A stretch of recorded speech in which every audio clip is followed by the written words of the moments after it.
Okay, I'm trying it again. I don't even know if anybody's there or if it's even working. But here we go again. I had to shut everything down and do a complete restart on it. I think I must have lost everybody. So if I don't see anybody coming back, then I guess we're done for the night. Thank you, YouTube. What a great thing YouTube is when they screw up everything like this. So anyway, here I am. I'll wait around for a minute or two. And hey, Planetary Protector, how you doing, buddy?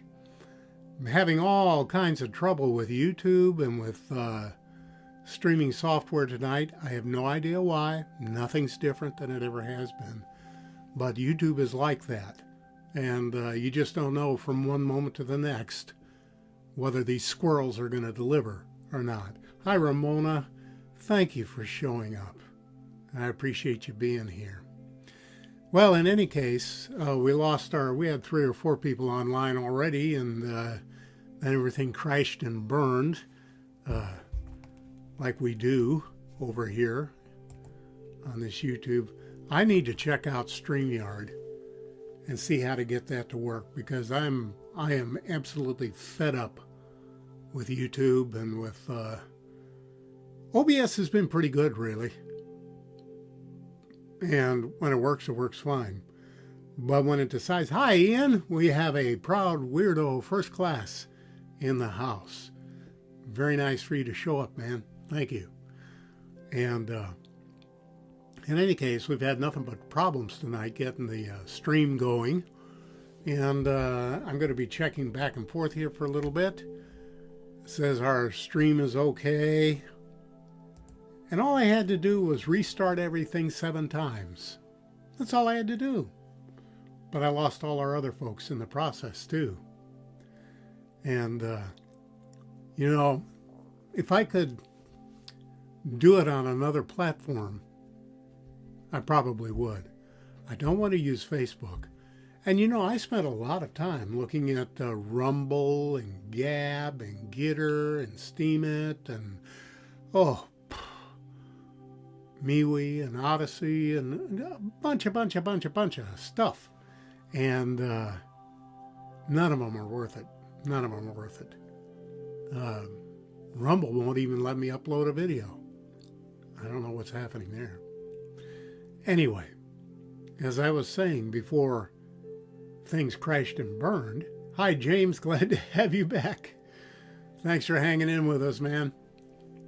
As I was saying before we had all this stuff crashing and burning around us, we have some unusual and some different things to look at tonight, including something here on Earth and a couple of items on the moon.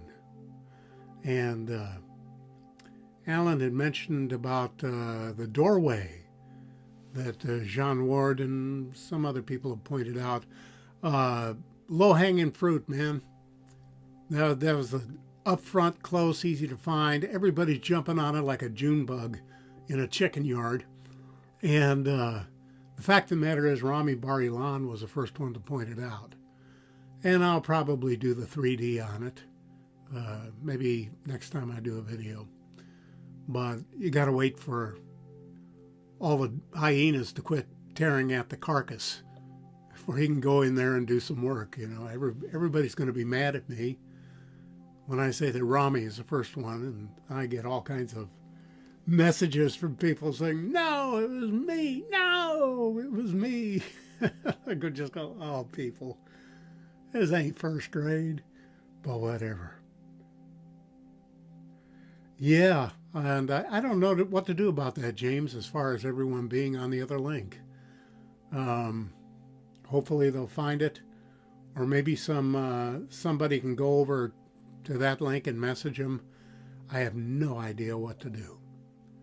But anyway, enough talk. No idea whether this is going to hold or just break down spontaneously like YouTube does. Like I said, I about had it with YouTube. And I'm ready to go over and maybe try StreamYard for a while, and that means a lot of extra work, you know, to download the resulting video and edit it and then upload it to YouTube and all of that stuff. But hey, we got the heavy hitters here. We got Ian, we got Planetary Protector, Ramona's in the house, James is in the house. Hopefully some of the other folks will discover where we're at. But in the meantime, I would like to show you this. Have you got your X3D ready? Check this out. And let me tell you just a little bit about this while you're looking at this very unusual image. See, this is something that my friend Misa Dreszczyk found and posted on his wonderful Star 2 archives on Facebook. And thank you, James, if you can chase them down, I appreciate that. And what this is something that was discovered near the western coast of Guanacaste Peninsula in the Pinar del Rio province of Cuba. Now, these were sonar images that were first recorded in 2001 and covering about 2 square kilometers at about the 2,500 foot depth. That's way deep. And it was discovered by marine engineer Pauline Zalitsky and her husband Paul Weinswig. And they have a company called Advanced Digital Communications, and they were working on a contract for the Cuban government. And they ran across this. Now, there's a marine geologist, Manuel Iturralde, who estimated that these would have to be at least 50,000-year-old ruins. You see, these structures are out of time and out of place. But here's the pitiful thing, folks. These have been sitting there now since they've been discovered for 21 years. And there's not one single expedition slated to go have a look. I mean, good grief, man. Look at these structures. They're clear as a bell. This is a high-resolution sonar side scan at the 2,500 foot depth level. And if that doesn't look intelligently made to you, I don't think there's any help for you. So anyway, well, let's move along. I guess we've lost our first people that came in. So now we're going to move to something else that Misa shared on the Star 2 archives. And this was from the Apollo 8 mission. And this is actually a film image shot by the Apollo 8 astronauts in orbit. And I think they're between 60 and 100 miles up above the surface. But take a look at a couple of the things that are in this image. We have this wonderful kind of land bridge there with kind of a hub on the end closest to us. And now these are zoomed in quite a bit, but nevertheless, these things are being seen from a high orbit. So they have to be just absolutely huge. And take a look at this next one. Now I'm going to let your eyes acclimate to this for a minute or two. Look around and see what you think you see. Do you see any non-fractals?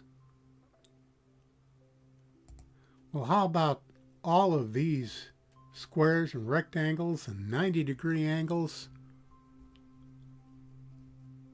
that look like walls or foundations down there on the surface? I'm not aware of a geologic process that does this. Or did you perhaps notice right next to it this perfectly hexagonal crater Now we have found any number of hexagonal craters on the moon. And we're not sure how they form unless they're artificially made. Hi, Steve. Welcome, my friend. Good to see you. So there we have a hexagonal crater on the Apollo 8 orbital images taken with a Hasselblad camera back in 1972? No, earlier than that, 1971. I'd have to check. But now, is there anything else in this image? Sure there is. How about this? Look at the tiny arrow pointing at that white tower set on a square base with square walls surrounding it. That is very cool. Glad you found your way back there, Alan. I've had nothing but troubles with YouTube tonight. And before we leave Apollo 8, there's another set of images. And as you look around, I'll give you a minute or two to look at this. And the 3D is a little funny on these because of the orbital angle. But I would imagine by now you've seen that nice straight wall with what almost looks like a pipe coming out of the side of it, or something sticking out, catching the sunlight. And of course there are rectangular walls down near the bottom of the picture as well. Isn't that interesting? Then we have this kind of a stirrup-shaped structure over there on the right. A couple of square buildings around it. What might be buildings. Walls. And bear in mind again, these things are taken from orbit. And while we are zoomed in quite a bit, they're still huge. I mean, really huge. And yes, you're absolutely right, James. Anytime you can take a magnifier to these images, you're going to find all kinds of stuff. All kinds of stuff. I'm just kind of focusing on the obvious stuff. Okay, let's move ahead. And here's something from Rami. Now take a look at this crazy thing. You know what that looks like? That looks like a air conditioning vent on a vintage car, doesn't it? Or almost like a hairdryer. It's hard to tell how big these things are. I went into Analyst's notebook and I tried my darndest to find this, but no luck. And Rami doesn't post his links. So we just have to kind of trust what's there. Nevertheless, Rami does find some really cool stuff.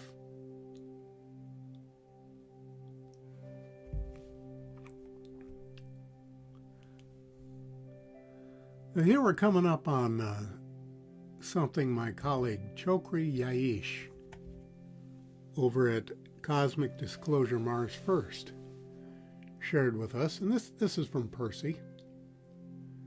And I took this straight off the video mast cam, not the video, the stereo mast cams. And sometimes their stereo is a little wonky. Now it's fine in this image here.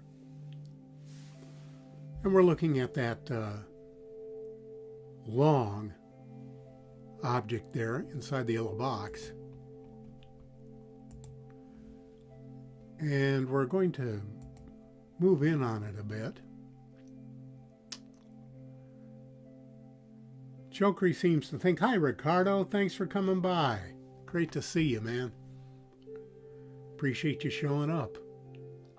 Chokri seems to think that this is made out of wood. I'm not sure how he arrives at that. I really don't. But you can see that it's, I'm calling it a capsule. It seems to be contained in some kind of outer sheath. And it has a nice hole in the center of that rounded top portion.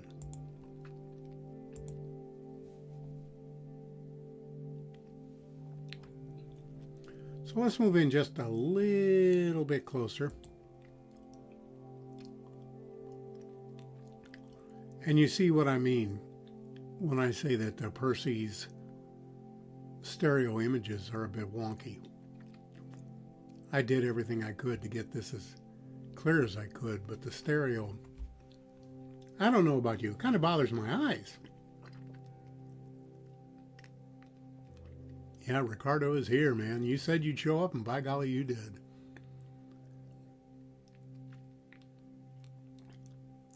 So what do you think this is?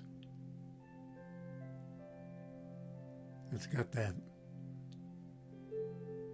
kind of an arced cover on the left side that appears to have evenly separated sections. Not enough resolution to tell. It's just very, very odd.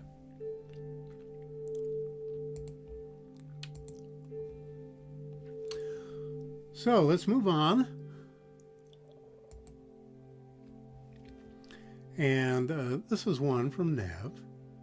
I'm sorry, excuse me, Neil Spence. My buddy Neil. Sorry about that, Neil. Hi again, Renee. Glad you found us. I promise I'm going to work on StreamYard and see if I can get that to work after a fashion so we can be done with YouTube. Now this is a classic. 844 is a classic. And this thing, this pan is totally covered with structural anomalies. Hundreds and hundreds of them. And thank you, James. By the time I get your message, I'm 45 seconds ahead of you. Good old YouTube. And so I'm, without going back to whatever image, I don't even know which image you're referring to. So anyway, so you see this, the green target way off there in the distance. We're going to start with something a little closer and to the right. And this is our oogie for the evening. Oogie meaning object of geological interest. But I sure am puzzled. Now, how do you get erosion like that? And if it's not erosion, and it's purposely carved, then why? I have no idea what this is all about. And this too appears to have, of course it's probably just markings and shadow there on the left, but it almost looks like it has a vent in the shadow there on the left. I don't know why you'd want to put a vent in a rock.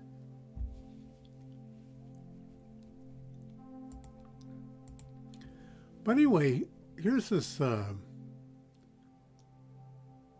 green area, this green target that we had marked out.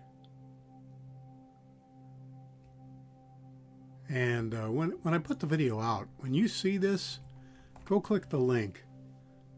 This entire entire pan is just totally covered with structural oddities.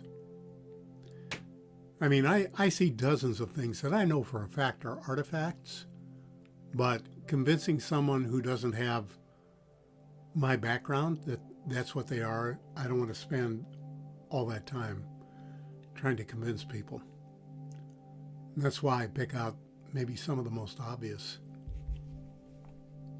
of the ones that I can find. And obviously, if you're looking at this one in X3D, you've seen that flawlessly perfect cube back there, embedded in the rock. And maybe some of you have noticed this funny little orange pineapple thing, whatever that is, down in front. The thing is, that's utterly different geology than everything surrounding it. Completely, absolutely different, not only geology, but morphology. We see nothing else eroded or shaped like that in the vicinity. And as we zoom in, it does in fact get pretty blurry. But it's worth taking a close look at. What in the world is that? It ain't natural. Or if it is natural, it's not like anything I've ever seen.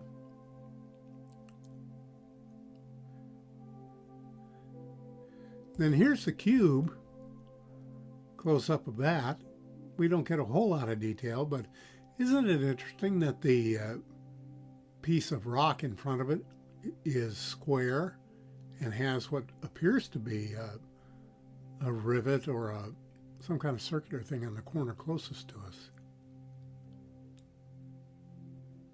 So there is something going on with this, and I don't know what it is. One of those things where you wish you could show up there in person and just start digging around. Cooper gold. Now, Renee, what is Cooper gold?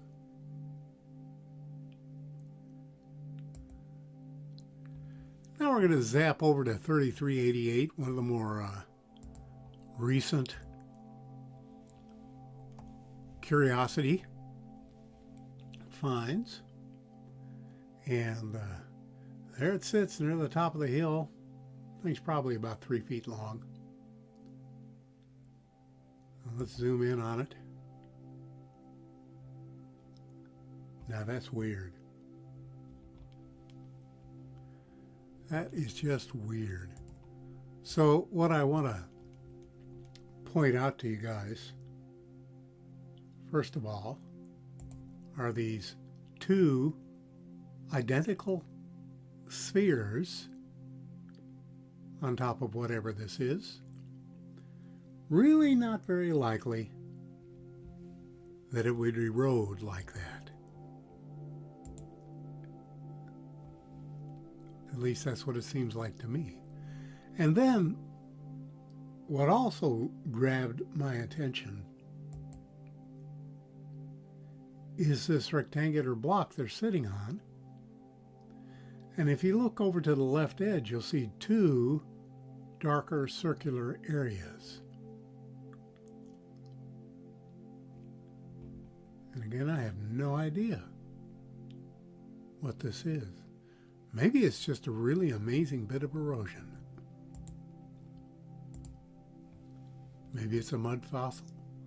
Maybe it's the remains of some kind of animal.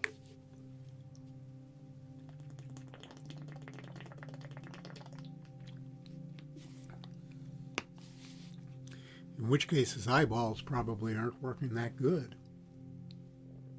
And before we leave this image, I'm hoping you all saw this little device there right at the bottom. Is that a rock? Maybe.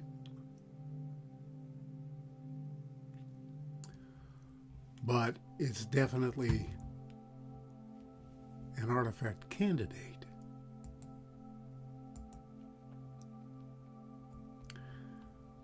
And then we're going to wrap things up with another find by Rami.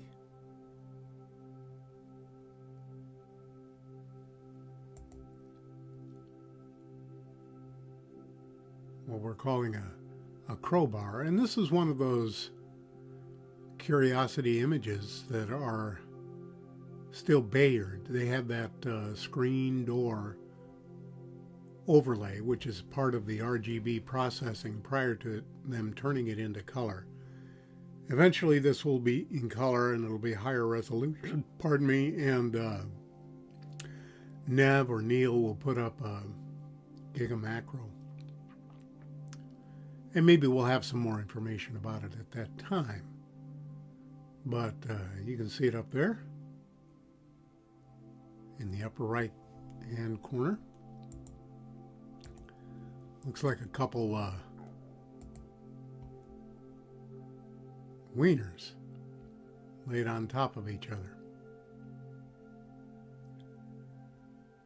But I'm wondering if you're seeing exactly what I'm seeing.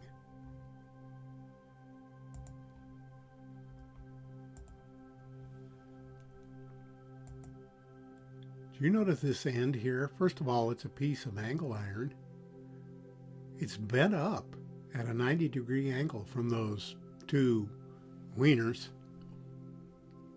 And it's a right angle itself, bent into a right angle. And then, if you look carefully down along the edge, it's got a perfect semicircular dark area to it.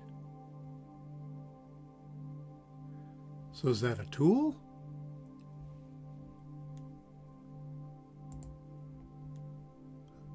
I really don't think it's erosion. Now when you have double right angles like that,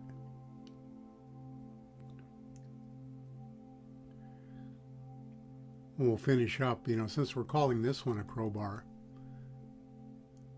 Here's one I found 4 years ago. Crooked crowbar. Right there in the center of the image.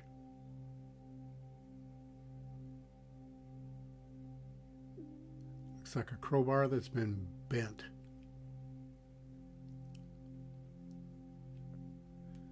And of course all of that debris around it is artificial as well, but like I say, you don't want to spend all your time trying to convince people. James says, look just to the left of that. Well, not seeing what you mean. So, that's what we got for tonight. And let me bring me back into the laboratory here. So I appreciate you hanging with me in all the technical difficulties. I don't know if other people have those problems.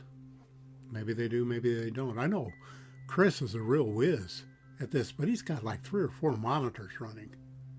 And he's got a really pricey setup there. So, I'm just a boring old git on a fixed income. I can't get too fancy. But I'm looking forward to going to the Sunrise Command because I will have a 55-inch monitor up there mounted on the wall in my studio. So I'll be able to really get down and dirty with a bunch of this stuff. And if I do any live hangs from the Sunrise Command, they'll be on the big Jumbotron, so to speak, and that'll be fun for me. James, thank you for being here. And this is a portion of the hang where if you guys have questions about anything, sling them at me.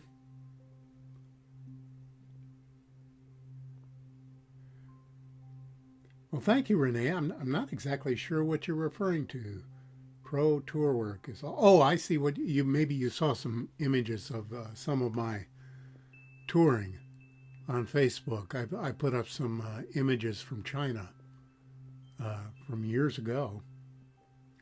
We were lucky enough to be the first jazz band into China when the bamboo curtain dropped back in the early 90s.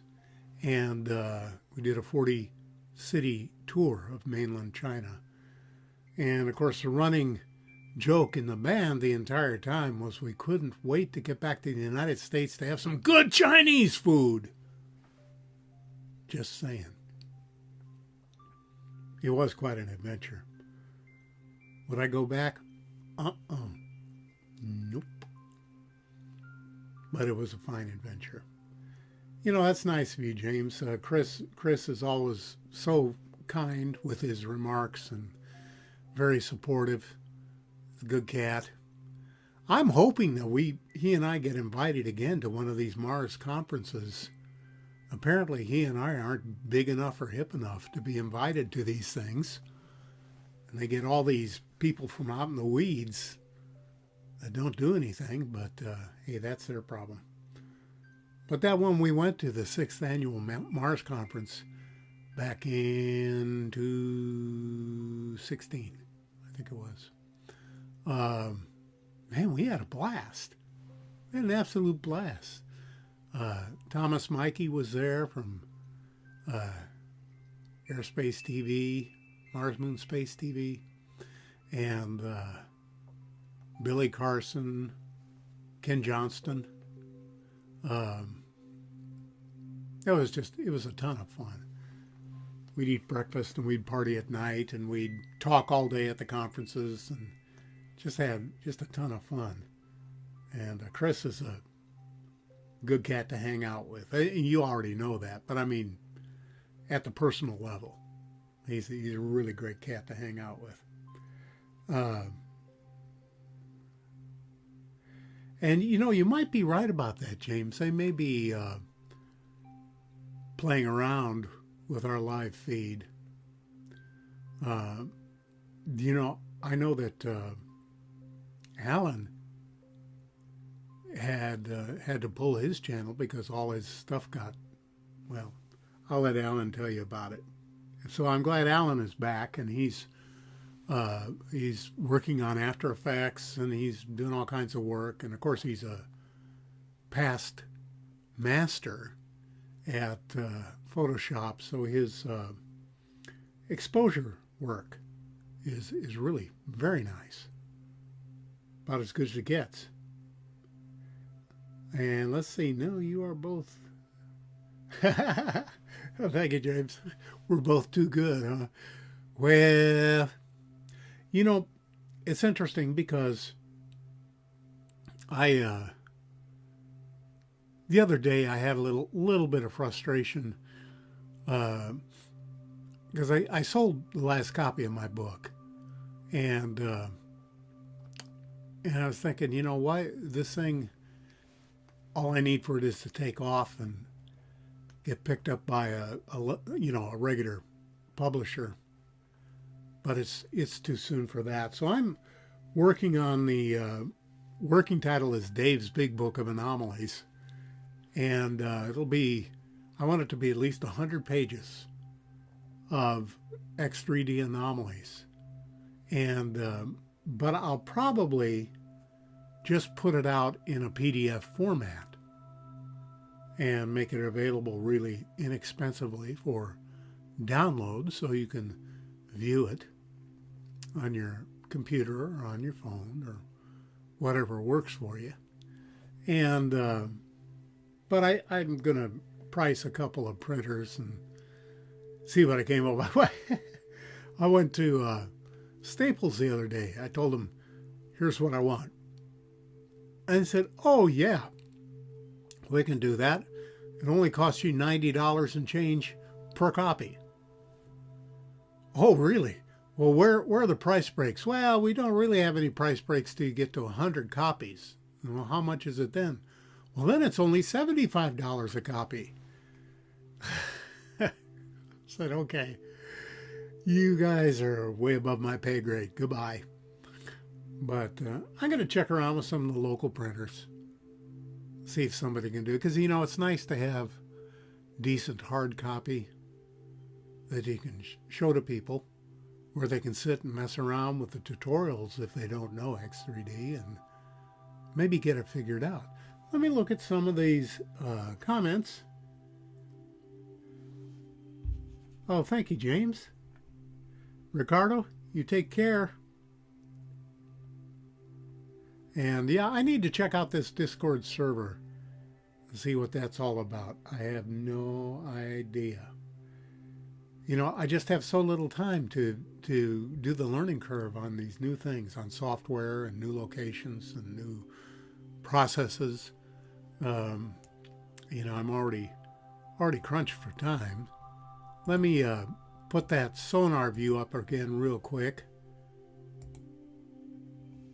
That high-res sonar from off the coast of Cuba.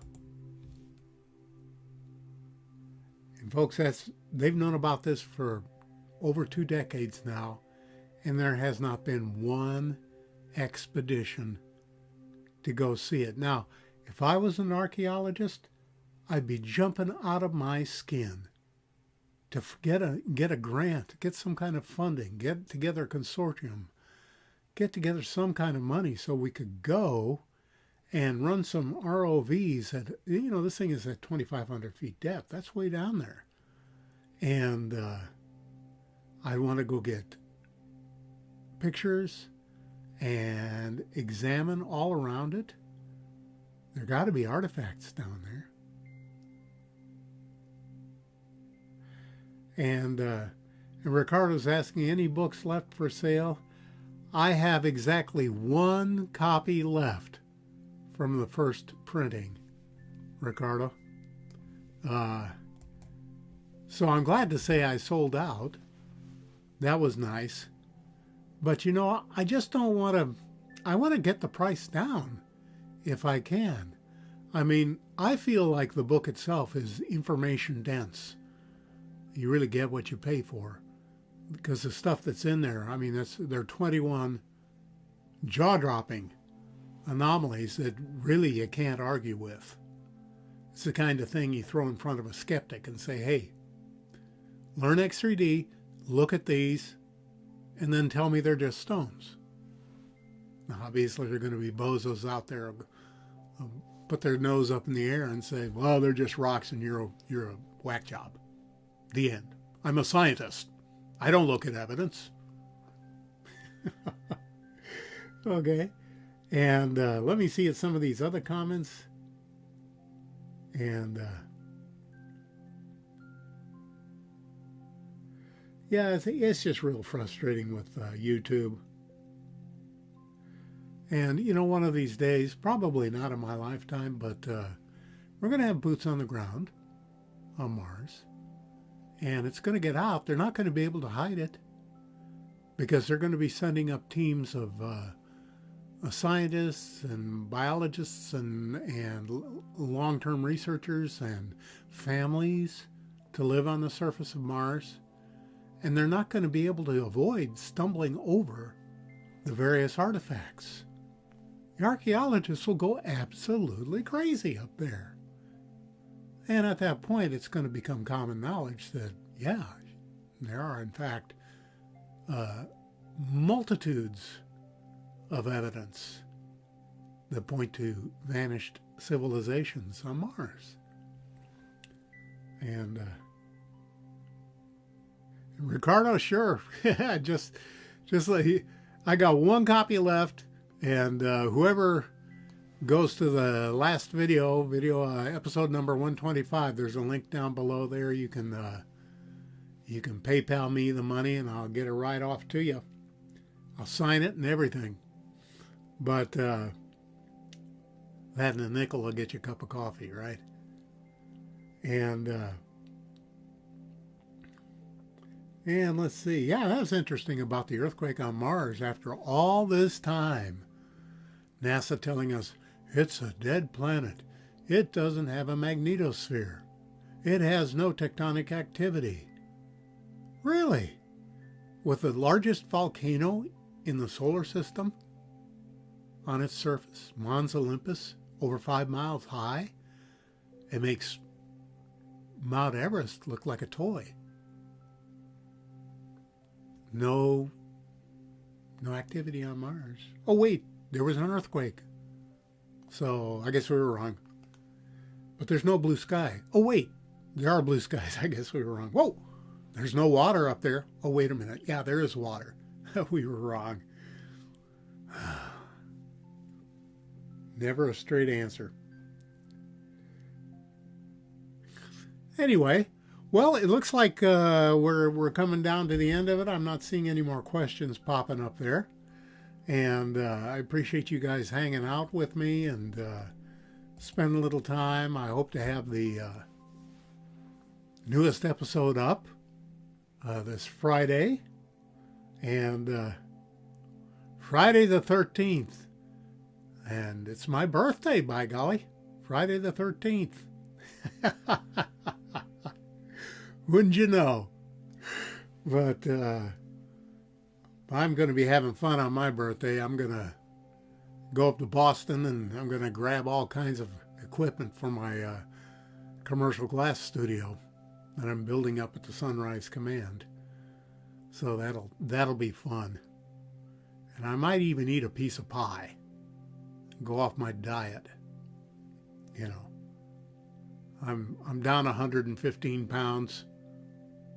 So maybe a piece of pie every now and then won't kill me. Or maybe it will. I don't know. And well, I'll tell you a quick story before I sign off here.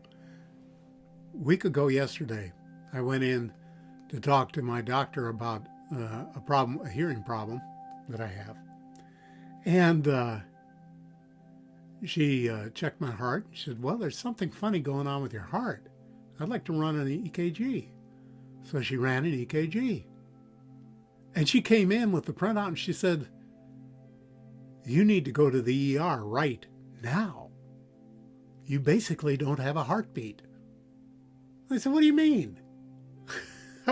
I feel fine. I said, no. Call your wife, have her come pick you up and take you to the ER right now. Okay, so I went to the ER, hung out for 6 hours, blood labs, CAT scan, blood pressure, all of that stuff. They came back and said, man, you're healthy as a horse. I wish I had your blood pressure. Blood labs are fine. Everything's fine. Why did you come over here? So the doctor told me to come. She thought I was dying. They just kind of shook their head and said, okay, you can go home. Problem is it takes 6 hours for them to tell you that.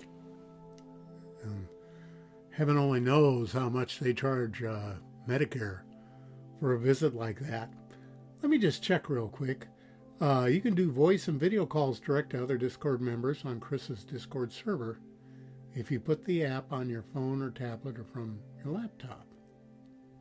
Okay, I need to check out Discord server. And of course, before I go, why Friday the 13th is unlucky, because that is the day and the date when the angel of death visited the Egyptians and killed all their firstborn. So down through history, Friday the 13th has been a day of ill portent. So anyway. Well, my friends, love you all. So glad to have Ian here, our proud weirdo first class. And all you other proud weirdos, you know who you are. Stay safe and stay weird. This is your buddy Dave over MarsX3D. Be well.